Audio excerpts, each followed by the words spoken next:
नमस्कार. मी हरिदास कोंडे. अष्टविनायक कला मंच अभिवाचन स्पर्धा 2026 स्पर्धा क्रमांक 4.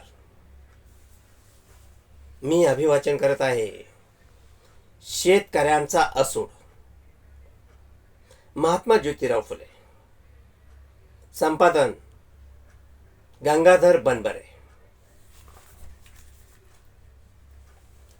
सरकारी गोरे अधिकारी हे बहुत करून ऐशारामात गुंग असल्यामुळे त्यांना शेतकऱ्यांचे वास्तविक स्थितीबद्दल माहिती करून घेण्यापुरती सवड होत नाही व या त्यांच्या गाफीलपणाने एकंदर सर्व सरकारी खात्यात ब्राह्मण कामगारांचे प्राबल्य असते. या दोन्ही कारणांमुळे शेतकरी लोक इतके लुटले जातात की त्यास पोटभर भाकर व अंगभर मिळत नाही. एकंदर सर्व हिंदुस्थानात पूर्वी काही परदेशस्थ व यवनी बादशाह व कित्येक स्वदेशीय राजे रजवाडे या सर्वांजवळ शूद्र शेतकऱ्यांपैकी लक्षावधी सरदार, मानकरी, शिलेदार, बारगीर, पायदळ, गोलंदाज माहूत, उंटवाले व अतिशूद्र शेतकऱ्यांपैकी मोत्तद्दार चाकरीस असल्यामुळे लक्षावधी शूद्रादी अतिशूद्र शेतकरी लोकांचे कुटुंबास शेत सारा देण्याची फारशी अडचण पडत नसे. कारण बहुतेक शेतकऱ्यांच्या कुटुंबातील निदान एखाद्या मनुष्यास तरी लहान मोठी सरकारी चाकरी असावयाचीच. परंतु हल्ली सदरचे बादशाह, राजे रजवाडे वगैरे लयास गेल्यामुळे सुमारे 25 लाखांचे वर शूद्रादी अतिशूद्र शेतकरी वगैरे लोक बेकार झाल्यामुळे त्या सर्वांचा बोजा शेतकी करणाऱ्यांवर पडला आहे.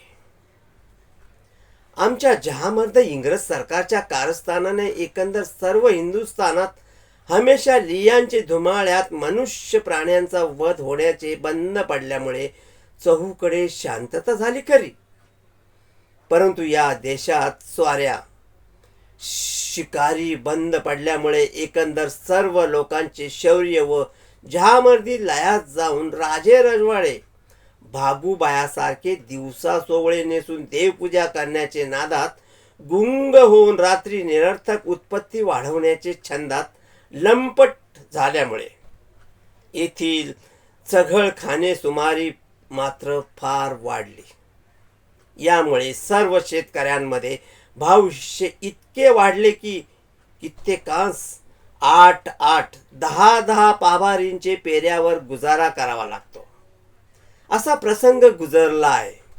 व अशा 8-8, 10-10 पाभारीचे पेऱ्या करता त्यांना 1-2 बैल जवळ बाळगण्याची ऐपत नसल्यामुळे ते आपली शेती शेजाऱ्या पाजाऱ्यात आधेलीने अथवा खंडाने देऊन आपली मुले माणसे बरोबर घेऊन कोठे तरी परगावी मोलमजुरी करून पोट भरण्यास जातात.